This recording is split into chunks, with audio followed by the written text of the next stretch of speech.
Ito si Nanay Charmaine. Pag natutulog, nakataas ang ulo. Ito naman si Bulagat, ang pinakamatapang. Ito yung labong asong pangapanga. Si Jimmy. Ito si Dagol.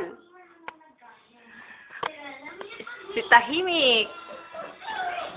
At si Liit.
Sige, sige.